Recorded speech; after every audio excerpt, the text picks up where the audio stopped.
Aquella gélida mañana del 15 de diciembre de 1966, el mundo se detuvo para Sharon May Disney al encontrarse con el cuerpo sin vida de su padre en una aséptica habitación de hospital en Burbank, un escenario demasiado frío para el fin de una leyenda.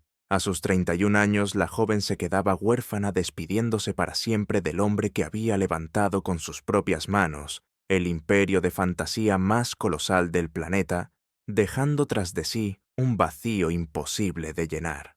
Pero lo que nadie podía imaginar en aquel instante de dolor es que el destino, con su macabro sentido del humor, tenía reservado un final espejo para ella. Sharon perdería la vida exactamente 27 años después, clavando la misma fecha en el calendario y rodeada de unas circunstancias tan turbias que aún hoy nos ponen los pelos de punta. ¿Estamos hablando de una simple casualidad cósmica o acaso existe una maldición real que persigue al linaje? Quizás el peso de llevar el apellido Disney fue una losa demasiado pesada para sus hombros, sobre todo porque Sharon cargaba con una verdad inconfesable: no llevaba la sangre del Creador, fue adoptada, y ese secreto se convirtió en su sombra alargada durante toda su existencia. Sin embargo, ella no fue la única víctima de esta historia. Diane, la hija biológica, vivió atormentada, sabiendo que su apellido era una marca registrada que eclipsaba cualquier intento de ser ella misma, condenada a vivir siempre bajo la sombra del gigante. Y no nos olvidemos de Ron, el yerno que heredó las llaves del reino y terminó triturado por los tiburones de los negocios en batallas legales encarnizadas que transformaron el sueño idílico de Walt en una pesadilla de la que no podía despertar. Por si fuera poco, la tercera generación, los nietos descubrieron por las malas que heredar el imperio del ratón más famoso del mundo no era un cuento de hadas. Para ellos, el legado familiar fue como recibir una herencia envenenada, disfrazada de privilegio, una trampa mortal envuelta en papel de regalo de lujo. Porque ser un Disney no era solo tener un apellido rimbombante en el carné de identidad, era vivir encerrado en una jaula de oro macizo, de la que trágicamente algunos miembros del clan jamás lograron salir con vida. Remontándonos a 1955, cuando Disneyland abrió sus puertas en Anaheim, Walt Disney ya había dejado de ser un simple mortal para convertirse en un icono, en una especie de deidad moderna. Las familias aguantaban estoicamente colas interminables bajo el sol de justicia californiano, solo para rozar, aunque fuera con la punta de los dedos, un pedacito de esa magia que él vendía. Era una locura colectiva. Los niños estallaban en llanto de emoción al verlo pasear por Main Street, mientras las madres le suplicaban un autógrafo con las manos temblorosas, como si estuvieran ante una estrella de rock.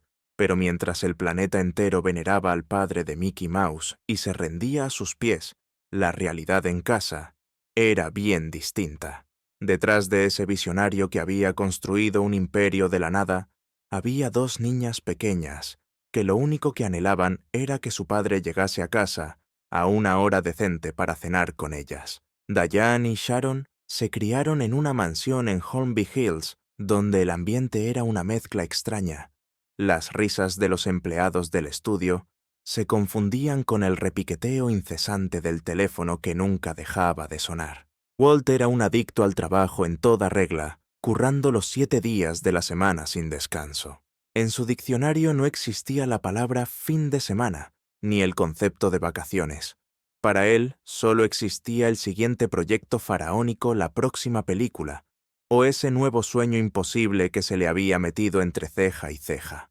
Sus hijas tuvieron que aprender a la fuerza, y desde muy tierna edad, que compartir a su padre con el resto de la humanidad no era algo opcional, sino el peaje ineludible que debían pagar por ser unas Disney. Aquella casa apestaba permanentemente a humo de tabaco y a café recalentado.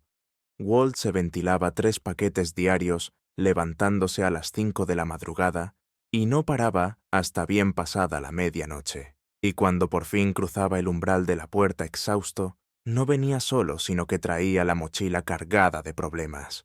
Arrastraba consigo los dramas de producción, los presupuestos que se iban de madre y las peleas constantes con los distribuidores que le quitaban el sueño. La cena familiar se transformaba así en una junta directiva improvisada, y tanto Diane como Sharon aprendieron a masticar en absoluto silencio mientras su padre gestionaba crisis que a ellas les venían grandes, pero que decidían si ese mes habría dinero en la cuenta o no.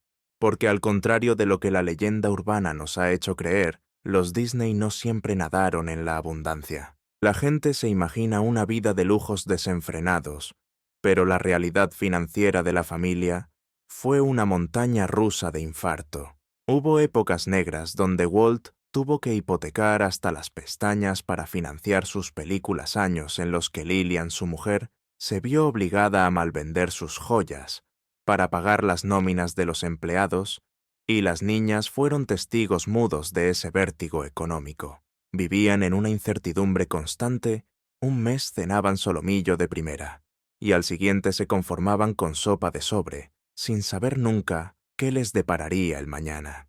Pero tras ese apellido que brillaba en las marquesinas, tras las sonrisas ensayadas para las fotos oficiales y los paseos triunfales por el parque temático, se escondía el drama. Allí estaban dos mujeres cargando con una mochila de secretos inconfesables, que jamás se atrevieron a verbalizar en público por miedo al escándalo.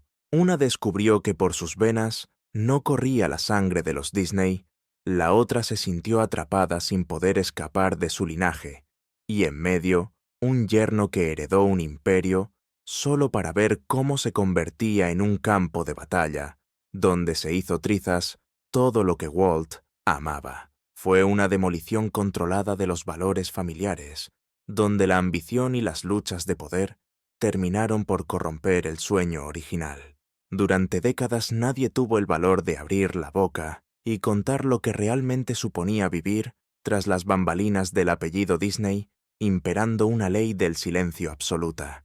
Pero como bien sabemos, los trapos sucios y las verdades enterradas siempre encuentran una grieta por donde salir a la luz. Si eres de los que piensa que estas historias prohibidas merecen ser contadas sin censura, únete a nuestra comunidad, porque lo que vas a escuchar a continuación estuvo amordazado durante décadas. Prepárate, porque lo que le sucedió a la familia Disney tras la muerte del patriarca cambiará radicalmente tu forma de ver esos cuentos de hadas con los que todos crecimos. Todo comenzó en 1933, cuando Walt Disney tomó una decisión crucial que alteraría el destino de una niña para siempre. La realidad era dura. Tras el nacimiento de Diane, Walt no podía tener más hijos biológicos. Los médicos habían sido tajantes con Lillian, su esposa. El parto anterior había sido un calvario, y un nuevo embarazo podría costarle la vida, así que no había lugar para riesgos.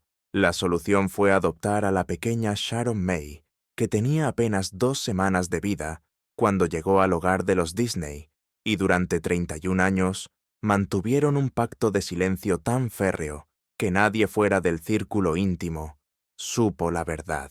Sharon creció bajo los focos, siendo la niña bonita que posaba junto a su padre en los estrenos de cine más glamurosos de Hollywood. Era la encargada de cortar las cintas en las inauguraciones, sonriendo desde las portadas de revistas icónicas como Life o Saturday Evening Post, interpretando su papel a la perfección. Pero en su fuero interno algo no encajaba. Siempre se sintió como una pieza de otro puzzle, no por cómo la trataban, sino por una inquietud mucho más profunda. Era una sensación visceral que no sabía cómo explicar, pero que la acompañaba como una sombra allá donde fuera.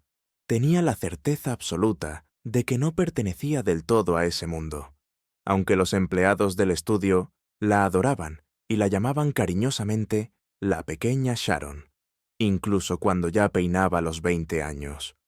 La mimaban trayéndole regalos exclusivos de los rodajes y peluches de personajes que el resto del mundo aún no había visto, pero ni todo el cariño del personal podía llenar ese vacío de identidad.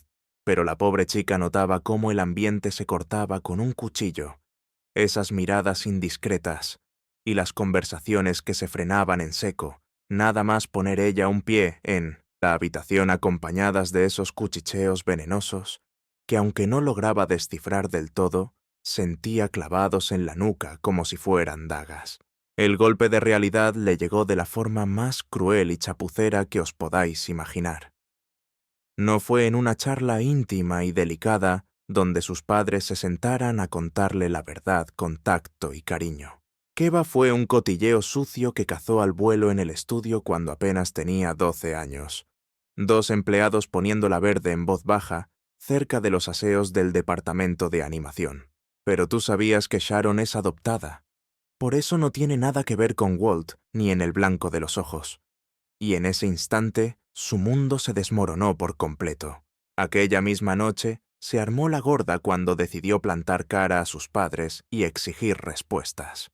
Walt intentó por todos los medios explicarle que la habían elegido a dedo, que el cariño no entiende de ADN y que ella era su hija con todas las de la ley. Pero a Sharon le entraba por un oído y le salía por el otro porque acababa de entender una verdad brutal que la dejó helada. Toda su identidad de cara a la galería no era más que una farsa, un castillo de naipes construido sobre una mentira. Y la duda que la carcomía era si al destaparse el pastel seguiría siendo una digna heredera del apellido Disney o pasaría a ser simplemente la niña recogida por el hombre más famoso de Hollywood. Lo que nadie tuvo la decencia de contarle a Sharon en aquel momento tan duro fue la batalla campal que Walt había librado para poder quedársela. Estamos hablando de 1933, una época en la que las adopciones para los famosos eran un campo de minas. Las agencias tenían pánico de que usaran a los críos como meros accesorios para quedar bien en la prensa. Tuvieron que pasar por un calvario de entrevistas test psicológicos interminables y visitas sorpresa de los inspectores a la mansión de los Disney, donde Walt tuvo que demostrar una y otra vez, sudando la gota gorda, que no quería a Sharon solo para que quedara bonita en las fotos de las revistas. La quería de verdad porque sentía que a su hogar le faltaba una pieza clave sin ella. Pero claro, Sharon nunca supo nada de esto y se pasó toda la adolescencia buscando desesperadamente alguna prueba de que la querían de corazón. Se obsesionó llevando la cuenta de cuántos abrazos le daba Walt en comparación con Diane. Cronometraba las charlas con su padre al milímetro, muerta de celos. Se dejaba los ojos analizando cada foto familiar, buscando algún gesto que delatara que su padre la miraba distinto. Y poco a poco, esa neura la fue consumiendo por dentro. La cosa estalló en 1950, cuando Sharon, con 15 años recién cumplidos, intentó fugarse de casa. Metió 4 trapos en una maleta pequeña y se subió al primer autobús que salía hacia San Francisco, sin pensárselo 2 veces. No tenía ni plan ni un duro en el bolsillo, solo la certeza absoluta de que necesitaba saber quién narices era ella si le quitaban la etiqueta de Disney. La policía dio con ella 2 días, más tarde tirada en una estación de autobuses, más perdida que un pulpo en un garaje. Walt fue personalmente a recogerla, y durante todo el trayecto de vuelta no abrió la boca. Hubo un silencio sepulcral, solo la abrazó fuerte. Y Sharon lloró como una Magdalena hasta quedarse frita en el asiento de atrás del coche. Pero aquello no fue más que el proemio de su calvario, porque mientras Sharon luchaba con sus fantasmas, Diane tenía un marrón completamente distinto, el peso de ser demasiado Disney. Diane Marie Disney vino al mundo el 18 de diciembre de 1933, 6 meses antes de que Sharon aterrizara en la familia. Ella era la hija biológica, la que llevaba la sangre pura de Walt por las venas, la que había sacado esos ojos azules y esa manía persecutoria porque todo saliera perfecto. Y eso implicaba que cada paso que daba estaba bajo la lupa, siendo analizado y juzgado por todo Kiski.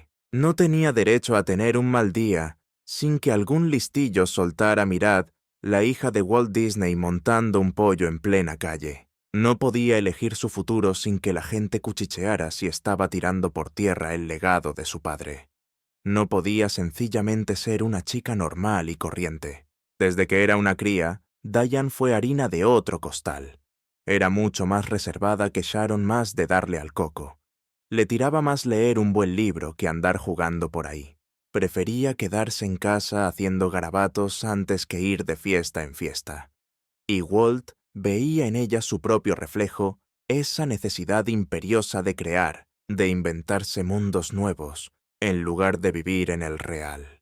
Pero en el fondo también le daba pánico, porque sabía que si Diane seguía sus pasos, acabaría igual de quemada por el trabajo, igual de ausente en casa, e igual de incapacitada para llevar una vida normal. Así que cuando Diane soltó la bomba de que quería estudiar Bellas Artes en la universidad, Walt se puso hecho una furia, y se opuso rotundamente. Le soltó el sermón de que el arte es un camino de espinas, que exige dejarse la piel, que no hay sitio para la familia, ni para ser feliz, y que ni de broma quería esa vida para su niña. Y Diane, como buena hija, agachó la cabeza y obedeció. Se matriculó en historia en vez de en arte, y se pasó 4 años hincando codos en algo que ni le iba ni le venía solo para tener contento a su padre. Pero la rebeldía le salió por otro lado. A los 21 años dio el campanazo casándose con Ron Miller, un jugador de fútbol americano, un tío cachas que conoció en la Universidad del Sur de California. Ron era un torreón atlético y con un don de gentes increíble. Venía de una familia de clase media, no conocía a nadie. En Hollywood no tenía ni pajolera idea de cine o animación, y eso fue justamente lo que enamoró a Diane. Era la antítesis total de su padre. El bodorrio se celebró el 9 de mayo de 1954. Se casaron en Santa Bárbara, bien lejos de los focos y el postureo de Los Ángeles. Diane se plantó un vestido sencillo que eligió ella misma sin grandes pompas. Y durante toda la ceremonia, Walt tuvo una cara que los invitados describieron como una mezcla entre orgullo de padre y un pánico atroz, porque sabía que estaba perdiendo a su hija no porque se muriera o se fuera lejos, sino por algo mucho más definitivo, la estaba perdiendo a manos de la normalidad. La prensa se cebó con ellos sin piedad. Los titulares eran para echarse a llorar cosas como «La princesa Disney se casa con un simple deportista». Los tertulianos de la prensa rosa especulaban con mala baba, diciendo que Ron solo quería dar el braguetazo, que Diane estaba metiendo la pata hasta el fondo, y que ese matrimonio no duraba ni 2 telediarios. Pero lo que a todo el mundo se le escapaba, lo que nadie lograba pillar, era que Diane había seleccionado a dedo a un chico totalmente ajeno al faranduleo y a las luces de Hollywood, porque le urgía encontrar un refugio, un espacio vital, donde no todo oliera a la factoría Disney, un lugar donde pudiera respirar tranquila, sin sentir que la estaban juzgando en cada bocanada de aire. La pareja Ronnie y Diane hizo las maletas y se instaló en una casita bastante sencilla en 1900, Encino, poniendo tierra de por medio con Holmby Hills y con los estudios.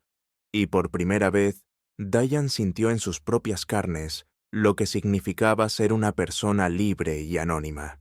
Podía bajar a hacer la compra con la cara lavada y en chándal.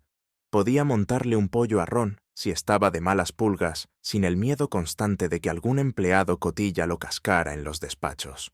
Tenía permiso para ser humana, para ser imperfecta. Y aquello, creedme, fue una auténtica revolución para ella. Sin embargo, esa normalidad fue un espejismo que duró poquísimo, porque en 1954, su padre Walt estaba hasta el cuello con las obras de Disneyland, y le hacía falta capital, necesitaba pasta gansa, muchísima más liquidez de la que tenía en el banco en ese momento. Así que el hombre vendió su residencia de verano, liquidó su seguro de vida, y a la desesperada recurrió a Ron. Y así fue como Ron empezó a fichar en el estudio en el año 1957. Walt le vendió la moto diciéndole que sería algo temporal, solo hasta que el parque temático arrancara y fuera rentable.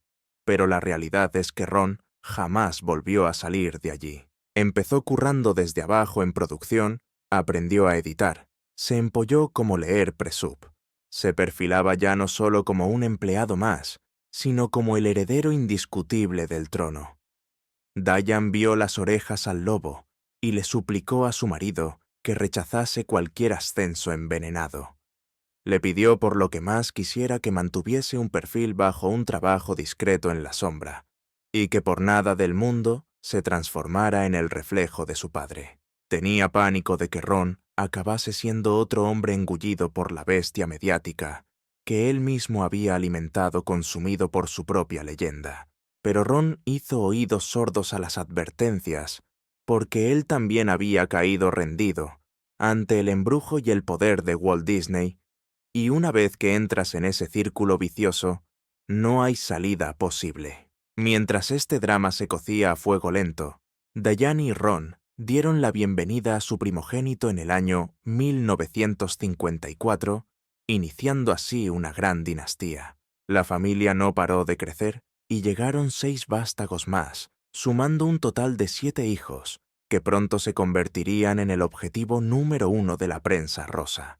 Diane luchó con uñas y dientes para ofrecerles esa infancia anónima que a ella le habían robado, pero era una batalla perdida de antemano. Cada cumpleaños acababa siendo carne de cañón para las portadas del papel cuché. No había función escolar ni partido de fútbol donde no hubiera paparazzis agazapados entre los matorrales buscando la foto del millón a costa de la intimidad de unos críos. Y cuando los pequeños agobiados preguntaban, «Mamá, ¿por qué todo el mundo nos mira?», Diane se quedaba muda, sin una respuesta que no sonase a una auténtica condena vitalicia. La presión fue tal que Christopher el mayor desarrolló una ansiedad social severa a los 10 años. El pobre chaval era incapaz de hablar en público sin empezar a sudar la gota gorda. Joanna la segunda optó por renegar de sus orígenes y mentía descaradamente sobre su apellido en el colegio, haciéndose llamar Joanna Smith, porque no aguantaba el peso de la fama. Estaba harta del interrogatorio constante, y Tamara la tercera dejó de invitar a amigas a casa, porque descubrió que muchas solo se acercaban para vender luego los trapos sucios y las exclusivas sobre la mansión de los nietos de Walt. Era una traición constante por parte del entorno que solo buscaba lucrarse a costa del apellido Disney. Diane intentó proteger a su prole por todos los medios, contrató bufetes de abogados para freír a demandas a las revistas y cambió a los chicos de colegio, hasta en 3 ocasiones distintas. Llegó incluso a plantearse seriamente hacer las maletas y mudarse al extranjero para huir del circo mediático, pero daba igual lo lejos que corrieran. La sombra del apellido Disney era alargada y les perseguía allá donde fuesen, y con cada año que pasaba, la culpa carcomía a Diane por haber traído al mundo a unos hijos condenados a cargar con un legado que jamás solicitaron. Y cuando el patriarca Walt falleció en el año 1966, el golpe fue devastador para toda la estructura familiar. Diane no solo heredó una fortuna incalculable, sino algo mucho más pesado, la losa de proteger la memoria de su padre, una responsabilidad titánica que acabó por consumirla en vida. El desenlace fue rápido y cruel. El cáncer de pulmón no perdonó a un hombre que fumaba como un carretero 3 cajetillas diarias desde que tenía 18 años, hasta que en octubre de 1966 empezó a toser sangre. Las pruebas médicas revelaron la peor de las noticias: tenía un tumor maligno, del tamaño de un pomelo, alojado en el pulmón izquierdo. Lo metieron en quirófano de urgencia, pero al abrirle el pecho, los cirujanos se dieron cuenta de que el cáncer se había extendido y ya había hecho metástasis por todo el cuerpo. Ya no había remedio ni milagro posible. Walt pasó sus últimas semanas de agonía ingresado en el hospital St. Joseph de Burbank, viendo cómo se apagaba su luz. Diane, ejerciendo como la hija devota y perfecta, acudía religiosamente cada jornada al hospital, se acomodaba a la cabecera de su padre y le narraba con entusiasmo los últimos avances sobre la construcción del faraónico proyecto de Disney World en Florida. Desplegaba ante sus ojos bocetos y planos de atracciones maravillosas que él jamás llegaría a inaugurar, manteniendo aquella farsa y fingiendo que todo iba viento en popa, pues sabía que lo único que mantenía vivo el espíritu de Walt era la ilusión de que su imperio seguiría creciendo estuviera él presente o no. La situación de Sharon era radicalmente opuesta. Se sentía incapaz de cruzar el umbral de aquella habitación, como si el aire allí dentro fuera tóxico para ella. Se consumía en el aparcamiento del centro médico, matando las horas muertas, y encadenando un cigarrillo tras otro, intentando calmar una ansiedad que la devoraba por dentro. El pánico a presenciar el último aliento de su padre la paralizaba, y no precisamente por el dolor de perderlo, sino por el terror, a saber que una vez él falleciera, se esfumaría para siempre la oportunidad de confrontarle con las preguntas que le quemaban en el alma y nunca tuvo el valor de formular. ¿Por qué de entre todos los niños del mundo me elegiste a mí para adoptarme? ¿Te pesó alguna vez esa decisión? Y lo más doloroso de todo, ¿llegaste a quererme aunque fuera una fracción de la misma manera que amabas a Diane, tu propia sangre? Finalmente la parca vino a por Walt el 15 de diciembre de 1966, cuando el reloj marcaba las 9:30 de la mañana. Se marchó con 65 años, y sus últimas palabras, según relató la propia Diane, fueron una sentencia lapidaria: «Cuiden de mi sueño». No hubo un mensaje de amor para sus descendientes. No dijo: «Cuiden a la familia», ni «apóyense las unas a las otras». Su último aliento fue para el negocio: «Proteged mi visión, mi legado». Y aquella frase de 3 palabras se transformó en la orden maldita que acabaría dinamitando los cimientos del clan, destruyendo cualquier vestigio de unión que quedara entre los herederos de Disney. Las exequias se celebraron 4 días más tarde, el 19 de diciembre, en el exclusivo y solemne Forest Lawn Memorial Park de Glendale. Allí se dieron cita más de 500 personalidades, incluyendo a los tiburones ejecutivos del estudio animadores leales que llevaban con Walt desde la década de los 30 actores de renombre y políticos. Pero en la primera fila, Diane y Sharon mostraban rostros que narraban 2 tragedias completamente distintas. Diane se deshacía en un llanto mudo, manteniendo una compostura regia, tal y como dictaba el protocolo para la primogénita del todopoderoso Walt Disney. Sin embargo, la reacción de su hermana Sharon fue radicalmente opuesta.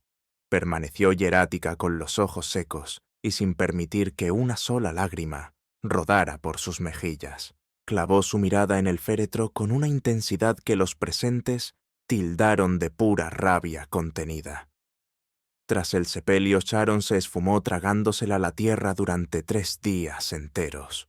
Cortó toda comunicación ignorando el teléfono y evitando su hogar hasta que al reaparecer le soltó a su marido, William Lund, una sentencia lapidaria que le perseguiría siempre. Jamás tendré la certeza de si estuve a la altura, ni sabré nunca si fui suficiente para él. Mientras Sharon se desmoronaba en la más estricta intimidad, Diane asumía el mando como la cancerbera oficial del imperio moral de Walt, un papel que acabaría por devorarla viva. Se erigió sin título oficial, pero con mano de hierro en la censora suprema de cualquier biografía sobre su padre. Cuando Mark Elliott lanzó en 1993 El Príncipe Oscuro de Hollywood, un tomo incendiario que señalaba a Walt por supuestas conductas racistas y antisemitas, Diane orquestó una contraofensiva brutal para tirar por tierra su credibilidad. No escatimó en gastos y contrató a una legión de detectives privados con la única misión de destripar el texto en busca de la más mínima errata o inconsistencia para invalidar la obra completa. Ejerció presiones asfixiantes sobre la prensa para forzar críticas destructivas y, al ver que no bastaba, obligó a la compañía Disney a vetar la venta del libro en todos sus parques temáticos. Diane devoraba cada artículo, visionaba cada documental y analizaba cada podcast sobre su progenitor con lupa. Al detectar algo que no encajaba con su visión, actuaba de inmediato. Redactaba misivas incendiarias a los directores, acosaba telefónicamente a los productores y amenazaba con querellas millonarias sin que le temblara el pulso. Poco a poco se labró una fama temible en las colinas de Hollywood. Si te atrevías a manchar la memoria de Walt Dayan te hundía la carrera. Pero aquella cruzada le pasó una factura personal altísima. Dayan dejó de tener vida propia. Sus conversaciones eran un monólogo constante sobre la figura paterna. Sus propios hijos empezaron a darle esquinazo, pues cada comida familiar acababa convertida en un debate agrio sobre qué medio había osado malinterpretar a Walt esa semana. Su marido Ron le suplicaba desesperado que pasara página, que dejara esa carga en manos de los historiadores profesionales. Pero para Dayan eso era misión imposible. En su psique blindar la imagen de Walt era el único mecanismo que tenía para mantenerlo con vida en este mundo. En el año 1995, Dayan inauguró el Museo de la Familia Walt Disney en San Francisco.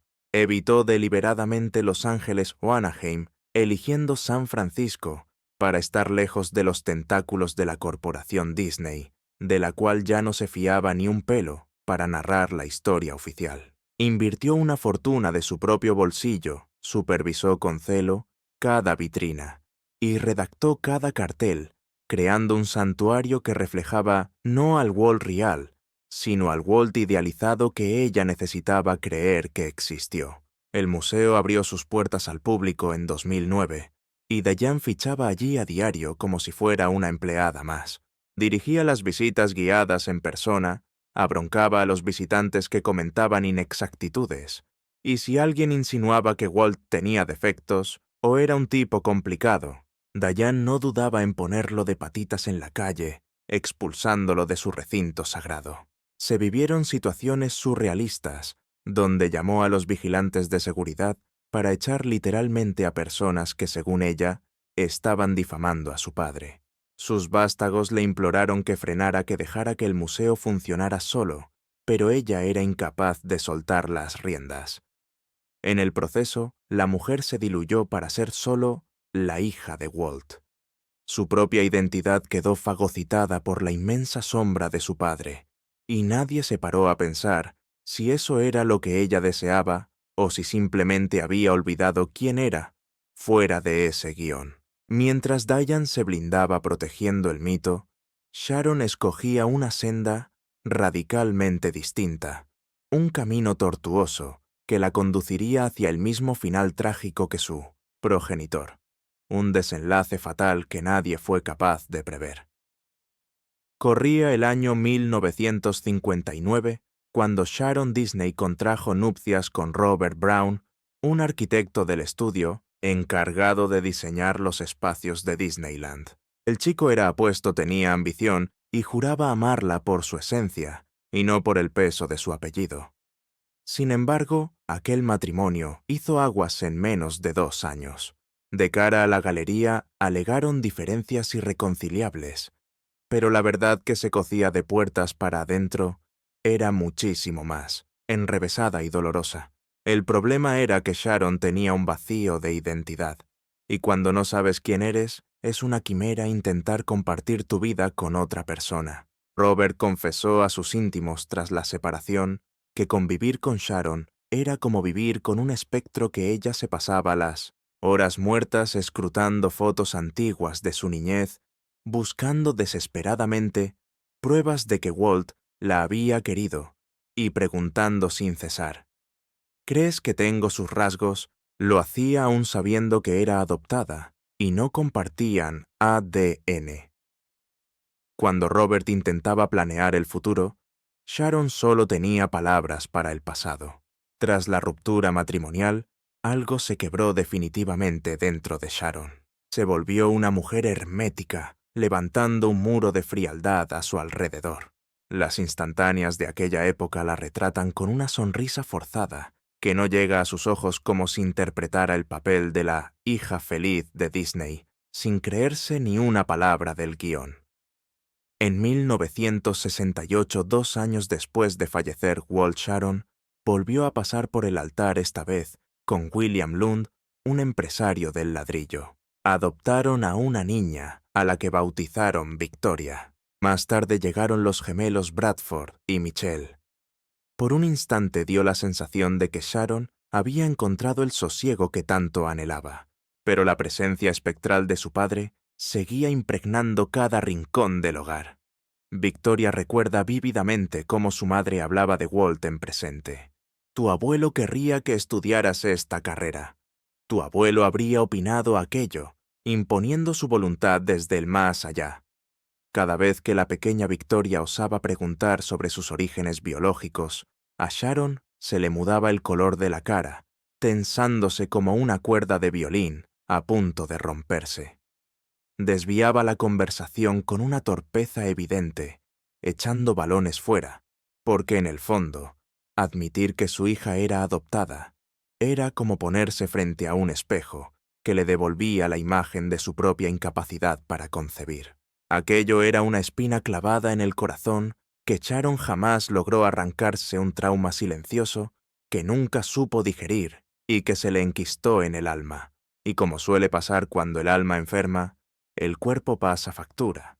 Así comenzó su calvario sanitario, inaugurado por unas migrañas espantosas que le taladraban el cráneo.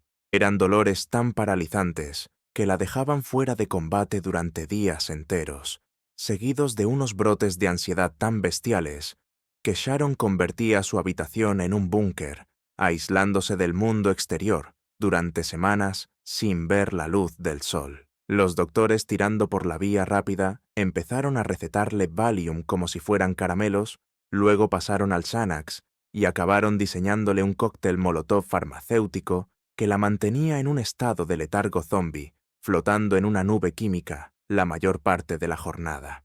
Su marido William, harto de verla consumirse, le suplicó 1000 veces que buscase un terapeuta, pero Sharon se cerraba en banda. Hay que entender que en la década de 1970, ir al psicólogo era poco menos que un tabú social. Llevar la etiqueta de paciente psiquiátrico era un estigma insoportable, y reconocer ante la galería que necesitaba ayuda profesional hubiera sido un escándalo mayúsculo. Suponía admitir la derrota confesar que la princesa perfecta, la heredera inmaculada del imperio de Walt Disney, tenía grietas y estaba lejos de ser el ideal que vendían las revistas. Sharon defendía esa fachada con uñas y dientes, protegiendo la farsa de que en su vida todo era color de rosa, aunque de puertas para adentro el ambiente fuera irrespirable y todos en su círculo íntimo supieran que el barco se hundía. Pero claro, en la casa Disney se seguía a rajatabla la ley del silencio.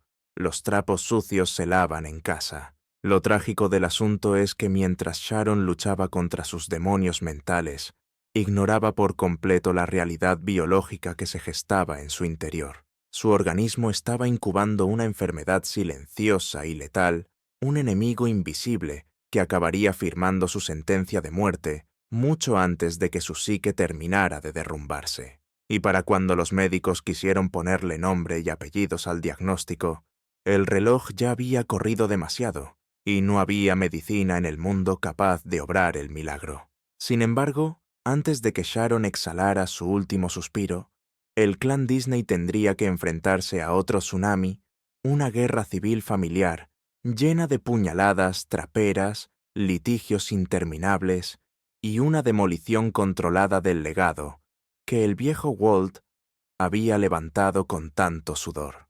En el ojo de ese huracán se encontraría Ron Miller, el protagonista involuntario de este drama, un yerno que jamás ambicionó sentarse en el trono del CEO, pero que acabó perdiéndolo todo, hasta la camisa en el intento. La verdad es que Ron Miller no tenía ni el más mínimo interés en dirigir el imperio del ratón. Sus sueños iban por derroteros completamente distintos.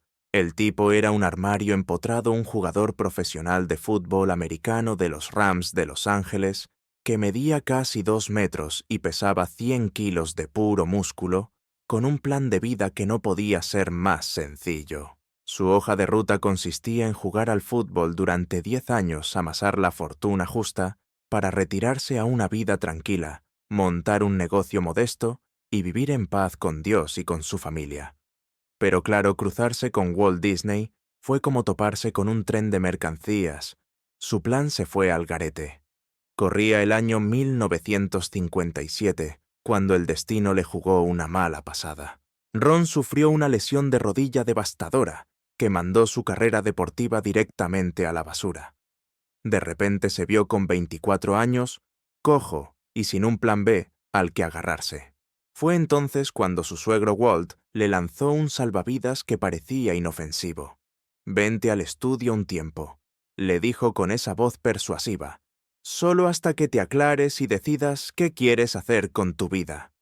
Ron, ingenuo, aceptó el guante sin saber que estaba cometiendo el error más trascendental de su existencia, porque si algo tenía, Walt Disney era una habilidad casi diabólica para convertir favores temporales en cadenas perpetuas. Y así, el pobre Ron cayó de lleno en la boca del lobo, atrapado en una red de la que ya no podría escapar. Empezó desde lo más bajo en el subsuelo del departamento de producción, currando como asistente de segunda cámara. Era el chico de los recados el que cargaba con los trípodes pesados, servía los cafés y desenredaba cables. Pero contra todo pronóstico, Ron demostró tener una cualidad que Walt valoraba por encima del talento: la humildad. A pesar de ser el yerno del jefazo, no se le cayeron los anillos, ni fue por ahí perdonando vidas. Jamás pidió un trato de favor, ni tiró de enchufe. Al contrario, el tío echaba 14 horas diarias al pie del cañón sin rechistar, y esa ética de trabajo hizo que el viejo Walt empezara a mirarlo con otros ojos. Para 1960, Ron ya había ascendido a productor asociado. En el 64, ya era productor con todas las de la ley, y para 1968, apenas 2 años después de que Walt estirara la pata, la situación era otra. Ron se había convertido en el vicepresidente de producción, ostentando un poder que pocos imaginaban. Su ascenso había sido meteórico, más rápido que el de cualquier otro en la historia de la compañía, y las malas lenguas no tardaron en afilar los cuchillos. Todos decían que estaba ahí por el braguetazo, por haberse casado con la chica adecuada. La vieja guardia del estudio lo tenía cruzado. Le tenían una manía persecutoria y lo llamaban despectivamente el futbolista, como si el haber sido deportista le restara neuronas.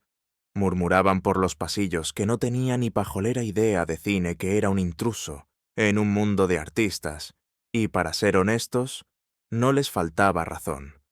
Ron no era un cinéfilo, ni había crecido mamando el séptimo arte. Sus conocimientos técnicos cabían en un post-it, pero el tipo tenía algo mucho más valioso en esa jungla corporativa: un olfato comercial a prueba de bombas. Ron tenía la clarividencia de entender lo que otros se negaban a ver.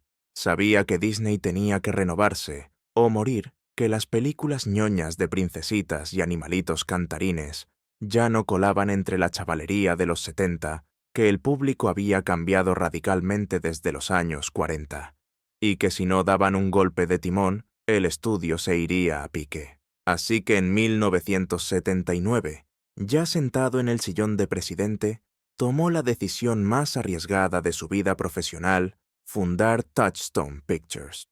Aquello fue literalmente jugársela a una sola carta. Touchstone era una marca blanca de Disney pensada para lanzar películas con chicha dirigidas a un público adulto, con guiones que incluían tacos y situaciones maduras. Eran temáticas que el puritano de Walt Disney jamás habría permitido bajo su sello, y cuando Ron soltó la bomba del proyecto, se armó la de San Quintín. Medio estudio amenazó con largarse poniendo el grito en el cielo y diciendo que Walt debía estar revolcándose en su tumba ante semejante herejía. «Es una traición al legado», gritaban los puristas. Pero a Ron no le tembló el pulso, porque él sabía una verdad incómoda que los demás preferían ignorar deliberadamente. El propio Walt Disney había sido un rebelde y un kamikaze en sus tiempos mozos. Se había jugado el cuello produciendo Blancanieves, cuando todo Hollywood le auguraba un fracaso estrepitoso. Había hipotecado hasta las pestañas para levantar Disneylandia cuando nadie daba un duro por los parques temáticos, llamándole loco a la cara. Ron estaba convencido de que la única forma de honrar la memoria de Walt era teniendo agallas para arriesgar, no convirtiendo la empresa en un museo polvoriento. El primer bombazo de Touchstone fue Splash, en 1984, una comedia romántica, con una sirena protagonizada por un jovencísimo Tom Hanks y Daryl Hannah. La cinta tenía desnudos parciales y un lenguaje bastante subidito de tono para los estándares de la casa, pero el resultado fue incontestable, un éxito rotundo de taquilla. La película recaudó $69 millones, habiendo costado solo 11, y gracias a esa apuesta de Ron por primera vez en años, las cuentas de Disney dejaban de estar en números rojos y volvían a dar beneficios. Ron Miller se las prometía muy felices, creyendo ingenuamente que había conseguido salvar los muebles de la compañía, pero el pobre iluso no tenía ni la menor idea de que su supuesta gran victoria era en realidad el clavo final en su ataúd profesional. Y es que mientras él estaba descorchando el champán y celebrando por todo lo alto el pelotazo de Splash en las sombras, acechaba un tiburón de las finanzas corporativas, llamado Saul Steinberg, que estaba afilando los colmillos para devorar y desmembrar todo lo que el nombre Disney representaba. Corría el mes de marzo de 1984, una fecha que quedaría marcada a fuego en la historia de la empresa, cuando Saul Steinberg dio el hachazo definitivo y compró nada menos que el 11% de las acciones de Disney, poniendo las cartas sobre la mesa. Este tipo no era un inversor cualquiera con buenas intenciones. Era un depredador corporativo de manual, un especulador que se dedicaba a comprar empresas en horas bajas para desguazarlas sin piedad y venderlas por piezas al mejor postor, sacando una tajada monumental en el proceso. Y claro, la casa de Mickey era un caramelo en la puerta de un colegio para alguien como él, porque aunque la taquilla no daba más que disgustos, los parques temáticos eran una mina de oro, y el catálogo de clásicos valía más que todo el oro del Banco de España. La hoja de ruta de Steinberg era tan sencilla como macabra para los amantes del cine. Su plan maestro consistía en hacerse con el control total, poner a Ron Miller de patitas en la calle, vender los estudios de cine a cualquier conglomerado, liquidar Disneyland y Disney World, vendiéndolos a inmobiliarias, como si fueran solares, y quedarse solo con los derechos de imagen para forrarse, licenciando camisetas y tazas. Vamos que para que nos entendamos, su intención no era otra que dinamitar el legado de Disney hasta los cimientos y no dejar piedra sobre piedra. Ron, viéndole las orejas al lobo, se defendió como gato panza arriba con todas las armas que tenía a su alcance. Logró convencer a la junta directiva para que activaran lo que en la jerga financiera llaman una píldora venenosa, una maniobra desesperada para que comprar la empresa le saliera al enemigo por un ojo de la cara y se le quitaran las ganas. Se gastó una fortuna contratando abogados de postín, organizó ruedas de prensa, a diestro y siniestro, y suplicó a los accionistas que aguantaran el tipo y no vendieran. Pero Ron sabía perfectamente que remar contracorriente, él solo era misión imposible. Y justo en ese momento crítico, cuando el agua le llegaba al cuello, entró en escena el personaje que daría un vuelco total a esta tragicomedia, Roy Edward Disney, nada menos que el sobrinísimo del fundador, Walt. Roy había dado un portazo en 1977, marchándose del consejo de administración, porque se le revolvían las tripas al ver cómo Ron gestionaba el cortijo familiar. Estaba convencido de que Miller estaba echando a perder la herencia de su tío con bodrios infumables, como Taron y el caldero mágico que costó 44 millones de la época, y se pegó un batacazo histórico en taquilla. Para Roy, Ron era un pusilánime sin visión de futuro demasiado prudente para un mercado voraz. Él creía que Disney pedía a gritos un líder con garra, un tiburón dispuesto a jugársela de verdad en el casino de Hollywood. Sin embargo, cuando vio que Steinberg venía con el soplete, Roy comprendió que había algo mucho peor que la gestión aburrida y conservadora de Ron. Vio el abismo ante sus ojos con la posibilidad real de que Disney dejara de existir para siempre, así que decidió volver al ruedo para salvar los muebles. Pero, ojo, que no regresó solo a la batalla. Se trajo bajo el brazo a su nuevo fichaje estrella, Michael Eisner, un ejecutivo de la Paramount, con fama de duro y una ambición desmedida. Eisner prometía ser el Mesías que resucitaría al gigante dormido, aunque para ello tuviera que ponerlo todo patas arriba.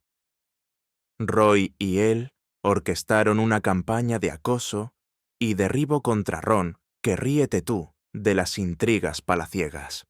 Se dedicaron a comerle la oreja a los accionistas pintando a Ron como un inútil integral y filtraron a la prensa trapos sucios sobre las pérdidas financieras para hundir su reputación definitivamente. Finalmente, en septiembre de 1984, tras una guerra civil corporativa que duró 6 meses brutales, lograron cortar la cabeza de Ron Miller y echarlo de Disney sin miramientos. La sentencia se dictó en la sala de juntas con una votación demoledora, 8 votos contra 4. Jaque mate. Ron encajó el golpe con una dignidad asombrosa. Se marchó sin hacer ruido. No vendió exclusivas, no escribió memorias venenosas, ni buscó venganza pública. Pero dicen las malas lenguas que esa noche, al llegar a casa, se encerró en su despacho y rompió a llorar como un niño chico por primera vez en décadas. El dolor era insoportable, porque no se trataba solo de un despido improcedente. Había perdido su trabajo, sí, pero también le habían arrebatado la oportunidad de custodiar el sueño de Walt, y lo más sangrante de todo es que la puñalada venía de la propia sangre de Walt. Roy Disney, el sobrino, había vendido a Ron Miller el yerno, y esa traición familiar escocía muchísimo más que cualquier OPA hostil que pudiera lanzar un extraño como Steinberg. Diane estaba hecha polvo, destrozada por el conflicto. Le suplicó a su primo Roy que tuviera un poco de corazón, que recapacitara y le diera otra oportunidad a su marido. Pero Roy tenía el corazón de piedra y fue inflexible. Su respuesta fue tajante. Ron había tenido años de sobra para demostrar que valía para el puesto y había fracasado estrepitosamente. No había vuelta atrás. A raíz de aquello, Diane le hizo la cruz a Roy y dejó de hablarle para siempre. Estuvieron 15 años sin dirigirse la palabra a una guerra fría familiar que duró hasta la muerte de Roy en 2009, funeral al que, por cierto, Diane ni se molestó en asistir, dejando clara su postura hasta el final.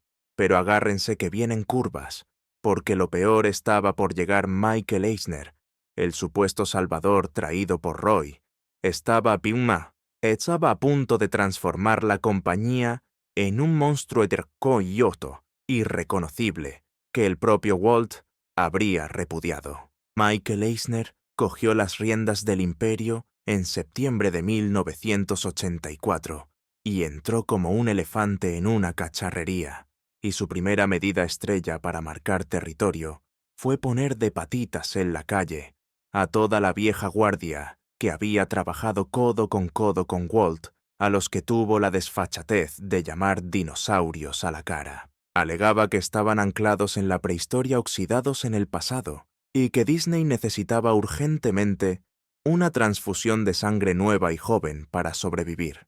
En cuestión de meses, hizo una purga stalinista, eliminando a más de 300 empleados veteranos de la plantilla.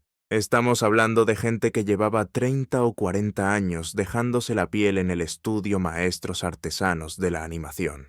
Artistas que habían dibujado a mano joyas inmortales como La Cenicienta y La Bella Durmiente, y los despachó con una indemnización ridícula, sin homenajes, y con cero agradecimiento por los servicios prestados. No contento con eso, pasó la tijera por todos los proyectos que Ron tenía en el horno, incluyendo una secuela de La Sirenita que ya estaba en fase de preproducción. También se cargó una película original sobre un príncipe africano y una cinta experimental bastante atrevida que mezclaba animación clásica con imagen real. Eisner lo mandó todo a la basura sin pestañear, alegando que eran proyectos demasiado artísticos, y en su vocabulario eso significaba que no iban a vender suficientes muñecos ni ser éxitos comerciales. Y entonces cometió el sacrilegio definitivo, convirtió el estudio mágico de Disney en una auténtica churrería de secuelas baratas y de dudosa calidad.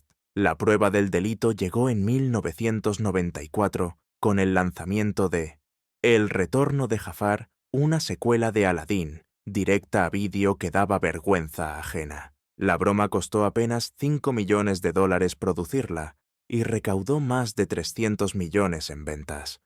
Al ver esos números a Eisner se le pusieron los ojos como al tío Gilito y lo entendió todo. Las secuelas eran la gallina de los huevos de oro, dinero fácil y rápido, donde no hacía falta ni creatividad ni talento, ni arriesgar un céntimo.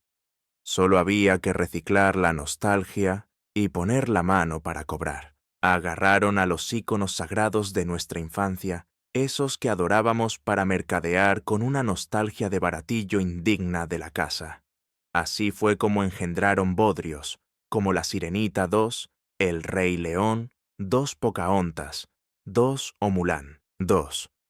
Todas ellas producciones de medio pelo, con presupuestos de risa y lanzadas directas al mercado de vídeo doméstico para ahorrarse el mal trago y la millonada de un estreno en cines que nadie vería.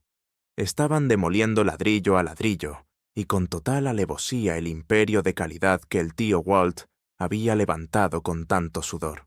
Pero ojo que la codicia de Michael Eisner no tenía freno.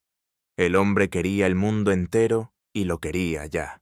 Corría el año 1995 cuando dio el gran pelotazo comprando la cadena ABC por la friolera de $19.000 millones. Aquello no fue una simple compra, fue la segunda operación más bestia en la historia del entretenimiento, transformando a Disney en un gigante mediático monstruoso. Se acabó lo de ser un taller artesanal de sueños animados. Ahora era una multinacional con tentáculos asfixiantes en la tele, la radio, parques temáticos, venta de chucherías y hasta en el negocio del deporte. Walt había cimentado su imperio sobre una premisa tan pura como el agua: contar historias que tocaran la fibra y alegraran la vida al personal. Eisner cogió esa filosofía y la tiró a la basura para centrarse en exprimir la gallina de los huevos de oro, buscando el beneficio máximo a un coste humano y artístico brutal. El talento se fugaba.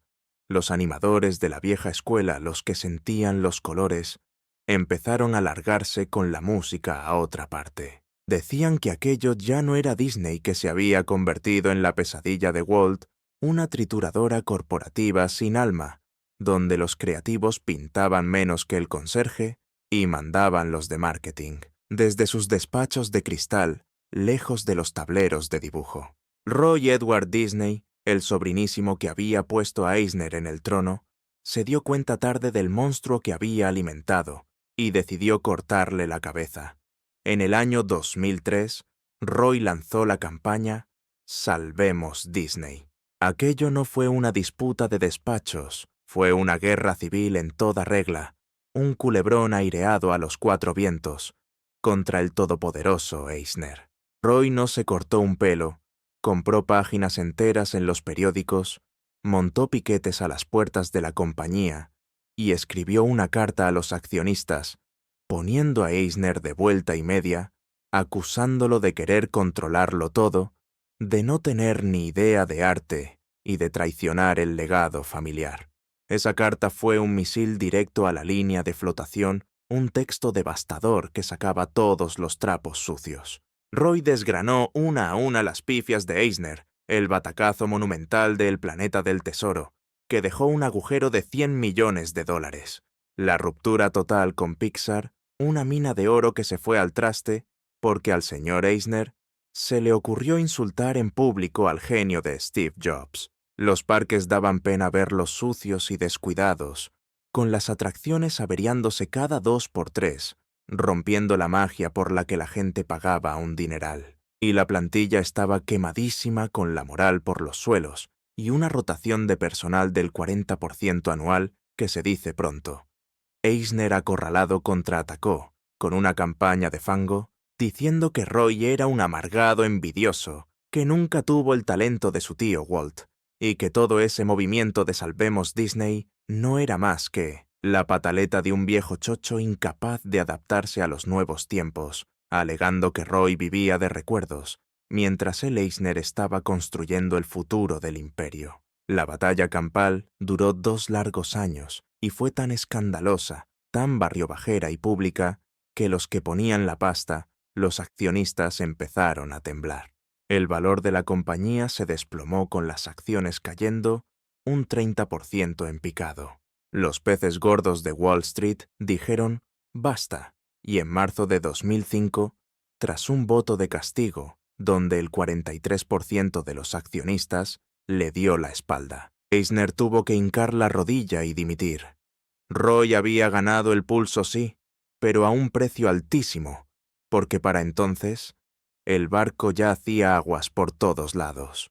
Disney había mutado para siempre, y ya no había hechizo posible que la devolviera a la visión romántica que Walt había soñado. Roy falleció en el año 2009, con la amarga certeza de haber destrozado a Ron Miller para salvar la empresa de Steinberg, solo para tener que cargarse luego a Eisner para salvar a Disney de sí misma. Una ironía trágica, pues al final no salvó nada. Solo retrasó lo inevitable que Disney se volviera una máquina de hacer dinero sin corazón. Mientras tanto, Diane seguía al pie del cañón, erigiéndose como la guardiana suprema de la memoria de su padre, aunque cada año esa losa pesaba más y se volvía una misión imposible. En la década de los 2000, Diane ya calzaba 70 años, pero curaba en el museo de la familia Walt Disney con la energía de una chavala de 30. No dejaba pasar ni una. Supervisaba cada exposición, revisaba cada coma de los textos, y si algo no estaba a su gusto, lo tiraba todo y lo rehacía ella misma con sus propias manos. Sus hijos, viendo cómo se consumía, le suplicaban que parara, que disfrutara de la jubilación y de los nietos que ya había hecho bastante. Pero Diane era incapaz de soltar el timón, porque en su cabeza, el día que dejara de velar por el mito de su padre, su propia existencia se vaciaría de sentido, y eso le daba más pánico que la propia muerte. En 2009, tras el fallecimiento de Roy Diane, concedió una entrevista donde por primera vez se abrió en canal sobre lo que suponía ser la hija de. La gente piensa que fue un chollo, confesó. Y lo fue, no lo niego, pero también una cruz pesadísima. Porque cuando tu padre es un icono mundial, tú dejas de ser tú misma para convertirte en la custodia de una leyenda que te supera y te anula. Te absorbe la vida hasta el punto de que pierdes tu identidad si no estás ejerciendo ese papel de protectora. Fue la única ocasión en la que Diane se quitó la máscara y admitió que su vida entre bambalinas había sido una tragedia griega. Pero tras ese destello de sinceridad, volvió al guión de siempre. Volvió a negar la mayor sobre el carácter difícil de Walt, defendiendo a capa y espada cada decisión polémica que él tomó en vida. Retomó su actuación de hija perfecta hasta que en 2013 su cuerpo dijo: «Hasta aquí hemos llegado». Diane murió el 19 de noviembre de 2013, a los 79 años. El parte oficial habló de complicaciones por una caída tonta, pero los que vivieron cerca de ella cuentan una versión mucho más oscura y triste. Murmuran por lo bajo que Diane había dejado de alimentarse, como es debido que vivía empastillada para el insomnio, porque su cabeza no paraba de dar vueltas al museo, atrapada en un bucle de ansiedad y responsabilidad que al final terminó por costarle la vida. Una mártir de su propio apellido, consumida por la sombra del gigante al que dedicó cada suspiro de su existencia. La verdad oculta es que su salud llevaba años desmoronándose en silencio, una erosión lenta que ella decidía ignorar sistemáticamente. Pero, con una terquedad legendaria, se rehusaba a pisar la consulta de un especialista, alegando una falta crónica de tiempo. El fatal desenlace se precipitó dentro de su viñedo, en Napa Valley. En un giro cruel del destino, Diane dio un paso en falso en las escaleras, provocándose una fractura de cadera devastadora. Aunque la llevaron al quirófano de urgencia, el postoperatorio se complicó con una infección fulminante, y su organismo, que ya estaba completamente desgastado por décadas de autoabandono y estrés acumulado, simplemente no tuvo las fuerzas necesarias para librar esa última batalla. Christopher, su primogénito, sostuvo su mano en el momento del adiós. Él reveló que las últimas palabras que pronunció Diane no fueron de amor, sino de trabajo. Cerré el museo con llave. Es escalofriante pensar que ni siquiera en su lecho de muerte pudo desconectar. Hasta el suspiro final no se permitió ser simplemente Diane la madre o la abuela. Sintió la obligación de morir como Diane, la eterna guardiana y protectora del imperio de Walt Disney.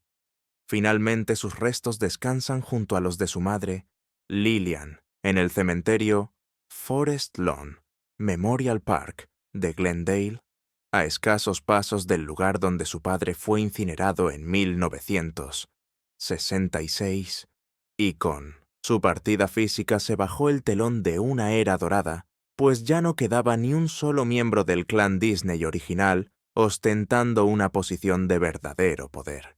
El control total del imperio pasó entonces a manos de trajes grises, ejecutivos corporativos fríos, que jamás compartieron un café con Walt, que nunca comprendieron la magia de su visión creativa, y que solo ven cifras y porcentajes en sus hojas de cálculo.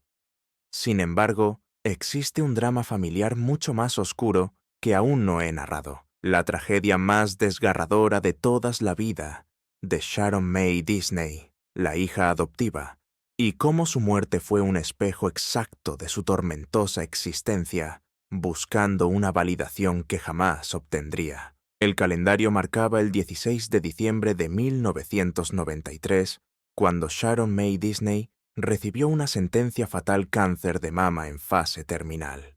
Había acudido a revisión médica únicamente porque notó un bulto extraño casi por casualidad. En su inocencia pensó que se trataría de un simple quiste benigno, pero la biopsia reveló el horror. El cáncer ya había invadido sus ganglios linfáticos, carcomido sus huesos y tomado sus pulmones. El pronóstico de los oncólogos fue devastador y directo. Con mucha suerte le quedaban apenas 3 semanas de vida en este mundo.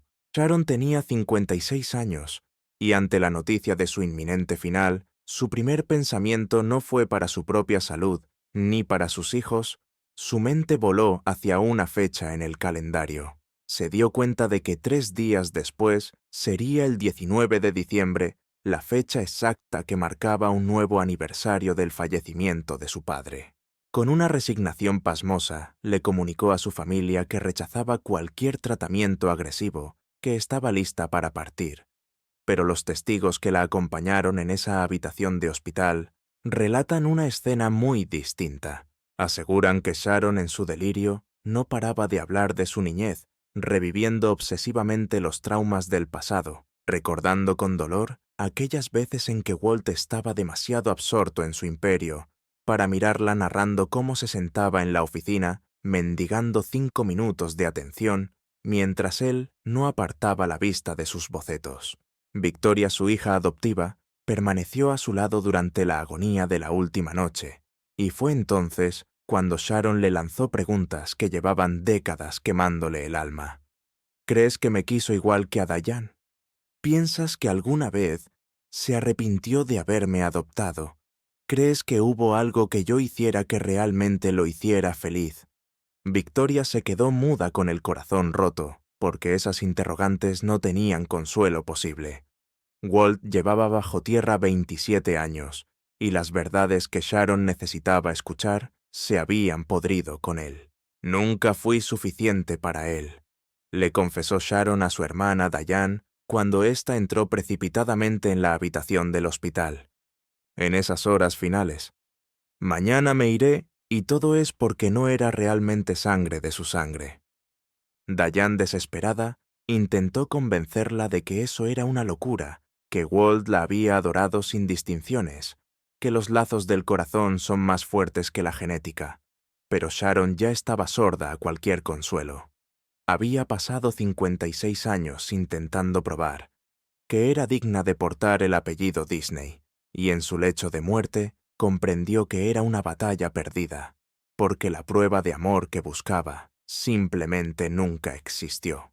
El 15 de diciembre de 1993, casi coincidiendo matemáticamente con los 27 años de la muerte de Walt Sharon May Disney, exhaló su último suspiro. El informe médico oficial dictaminó que fue el cáncer, pero su hija Victoria sostiene una teoría mucho más dolorosa y poética. Ella asegura que su madre murió consumida por una duda existencial y que eligió esa fecha deliberadamente, dejando de luchar justo a tiempo para coincidir con la efeméride de su padre, como un último grito desesperado para decirle: «Mírame, papá, sigo siendo tu hija, siempre lo fui». ¿Por qué sentía ese vacío tan inmenso? Sus restos fueron llevados al Desert Memorial Park en Cathedral City, California, muy lejos de Forest Lawn, lejos de la tumba de Walt y lejos de Diane. Y esa lejanía no fue casualidad, fue una decisión deliberada, porque incluso en la muerte, Sharon sintió que no merecía descansar junto al gran creador, creyendo hasta el final que era una impostora. Hoy, en pleno año 2026, el apellido Disney tiene una valoración de mercado superior a los 200.000 millones de dólares, siendo una de las marcas más poderosas del universo.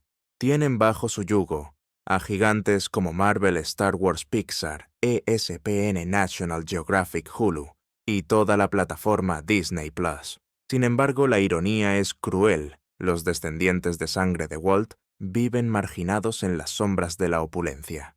Son nietos y bisnietos que heredaron fortunas en acciones, pero cero control operativo.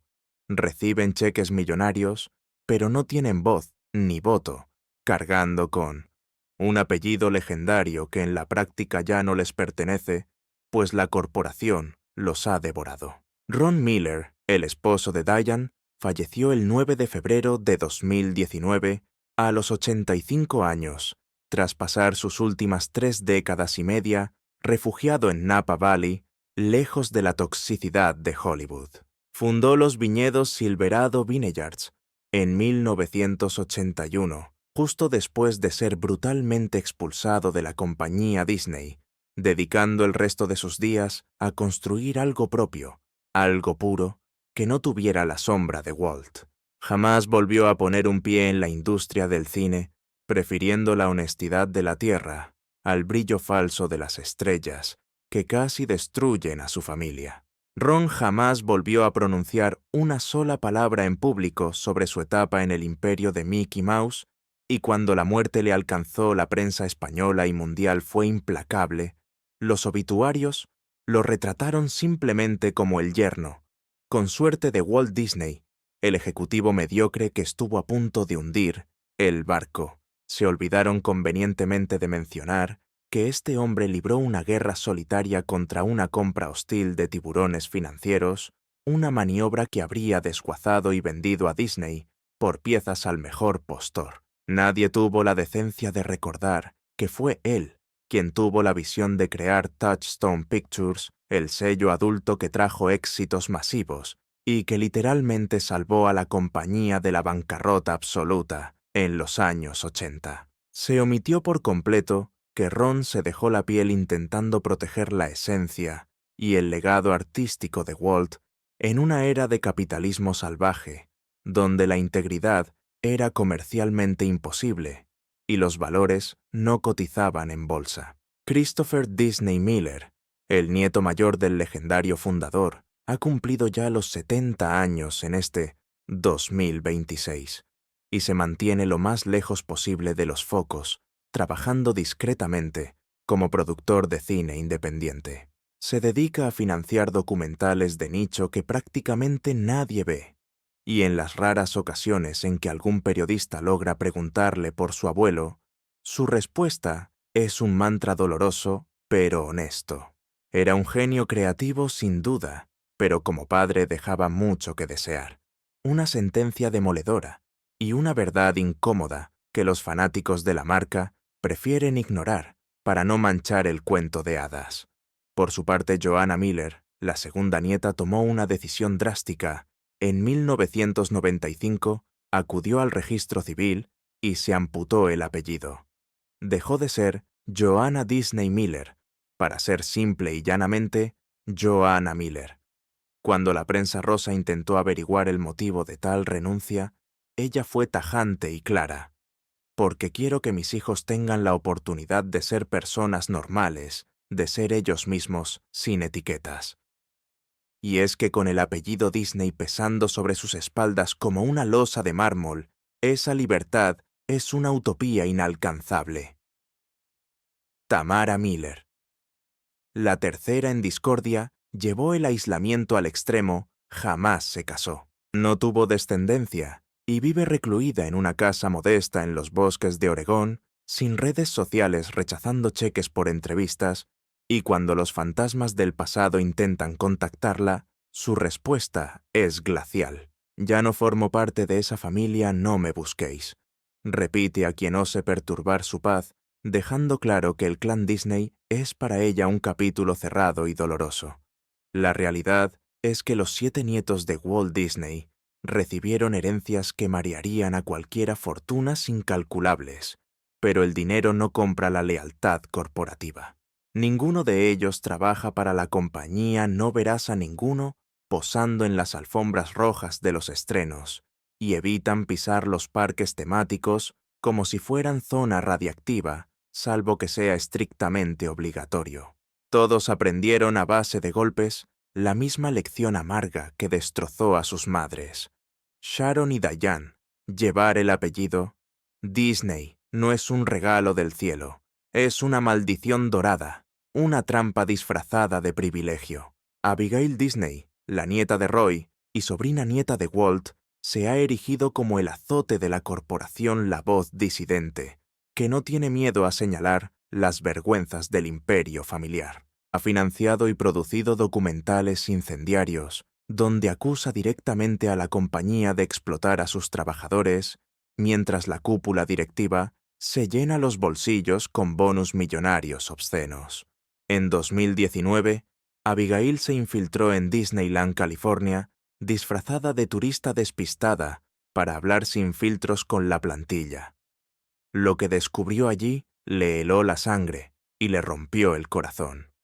Se topó con una realidad tercermundista: trabajadores durmiendo en sus coches en el aparcamiento, porque sus sueldos de miseria no les daban para pagar un alquiler digno en la zona. Encontró madres solteras saltándose comidas para que sus hijos no pasaran hambre, y empleados aseándose en los baños del parque antes del turno porque les habían cortado el agua en casa, por impago.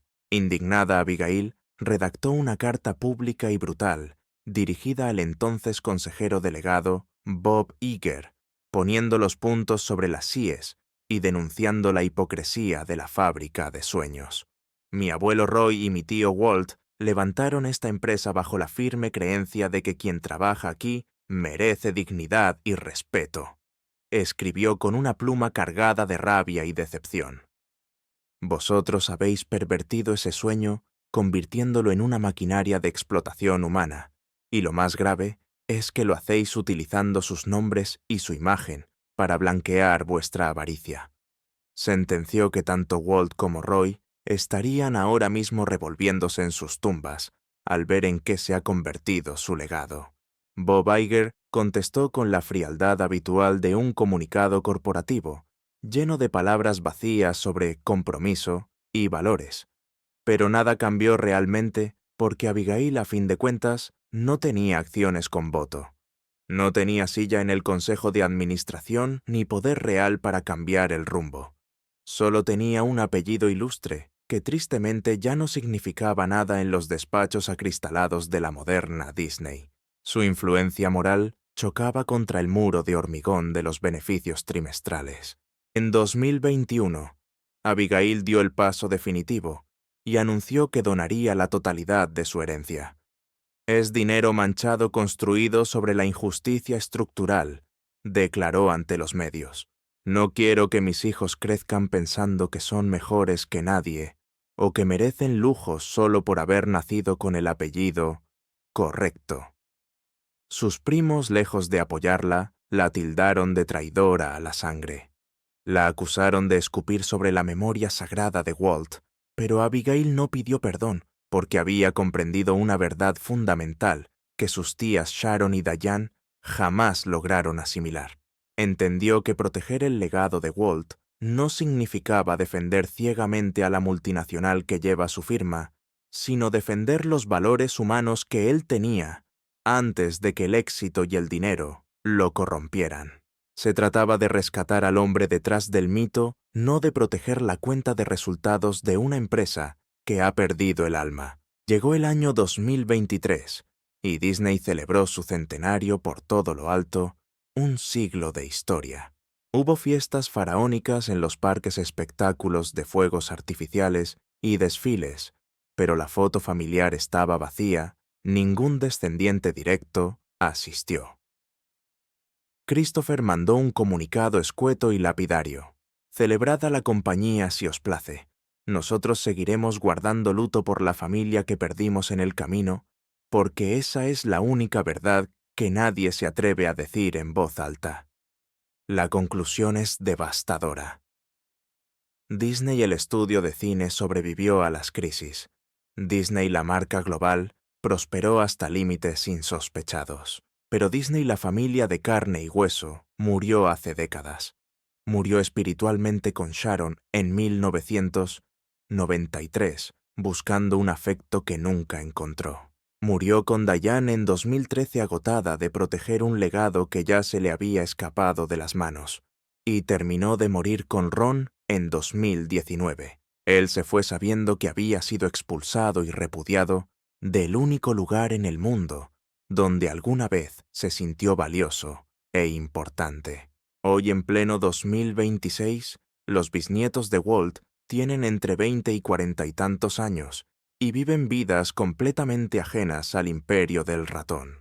Algunos son informáticos, otros trabajan en finanzas o son artistas bohemios, pero ninguno ficha en Disney. Y cuando se les pregunta por su ancestro, la respuesta es una variante de la misma idea. Walt Disney fue mi bisabuelo, sí, pero yo no soy una atracción turística ni una marca registrada. Yo soy yo. Porque al final eso fue lo que Sharon nunca pudo verbalizar, lo que Diane nunca se permitió creer, y lo que Ron nunca tuvo el privilegio de ser personas libres, sin el peso aplastante de un apellido que entraba en la habitación antes que ellos. El Museo de la Familia Walt Disney sigue abierto en San Francisco, inmaculado y perfecto. Todavía recibe a miles de turistas cada año y sigue narrando la historia oficial, la versión edulcorada de un hombre y su sueño ocultando cuidadosamente los escombros de la familia que ese mismo sueño destruyó. El visionario, el auténtico artífice, ese hombre legendario que levantó de la nada el reino de fantasía más colosal que el mundo ha conocido jamás. Sin embargo, existe una estancia en ese museo que pasa desapercibida para la inmensa mayoría de los visitantes. Un cuarto diminuto justo al concluir el recorrido, donde cuelgan las imágenes más íntimas de la saga. Allí podemos observar a Walt junto a su primogénita Diane capturados en el tiempo, cuando la niña apenas contaba con 5 años de edad. Disfrutan de un día de campo bajo el sol. Mientras Diane nos regala una sonrisa inocente, Walt clava su mirada en el objetivo con ese semblante que acabaría convirtiéndose en leyenda pura. Es una mezcla de seguridad aplastante y nerviosismo latente, como si en el fondo intuyera que estaba gestando algo que le superaba, temiendo perder las riendas de su propia creación titánica. En otra imagen aparece Sharon, con 10 años plantada al lado de su padre, durante la grandiosa y caótica inauguración de Disneylandia. La mano de Walt reposa sobre el hombro de la pequeña, un gesto que denota posesión y protección a partes iguales. Pero si agudizáis la vista, os daréis cuenta de que Sharon ignora a los fotógrafos. Sus ojos están clavados en su padre con una expresión que te encoge el alma. Se percibe esperanza, sí, pero mezclada con un recelo profundo, un miedo atroz a que ese instante mágico se desvanezca para siempre. Y luego está la última estampa familiar de las Navidades, de 1965, apenas un año antes del fallecimiento de Walt. Ahí está el clan al completo: Walt, Lillian, Diane, Ron, Sharon, William y los 7 nietos reunidos para la posteridad. Todos sonríen a la cámara interpretando a la perfección el papel de la inmaculada familia Disney de cara a la galería. No obstante, al fijarnos en la mirada de Sharon, se percibe una discordancia absoluta. Se intuye a una persona consciente de que el telón estaba a punto de bajar y que no tenía las herramientas necesarias para afrontar el abismo que se abría ante ella. Esa instantánea es lo más próximo a la realidad que veremos jamás, pues los Disney guardaron un silencio sepulcral ante la opinión pública sobre el verdadero peso de pertenecer a esa estirpe. Jamás tuvieron el valor de confesar que el sueño faraónico de Walt había consumido hasta la última gota de energía que tenían para ofrecer. Nunca aceptaron que la factura del éxito había sido desorbitada, un precio impagable que les ha pasado factura hasta el día de hoy. Si sois de los que pensáis que aún quedan secretos sepultados en las tinieblas del poder, relatos oscuros que nadie se atreve a mencionar, sobre imperios cimentados en sacrificios inconfesables, entonces tenéis la obligación de conocer el drama que asoló a la familia Chaplin, porque el calvario que atravesaron los descendientes del gran Charlie Chaplin fue si cabe aún más demoledor y desgarrador. Hablamos de un ídolo de masas desterrado de Estados Unidos por motivos ideológicos, cuyos vástagos se criaron entre el exilio forzoso y la penuria económica, viviendo bajo la alargada y pesada sombra de un genio que era incapaz de ejercer de padre. Y lo ocurrido con su hija Geraldine es otro nivel. Nadie lo vio venir.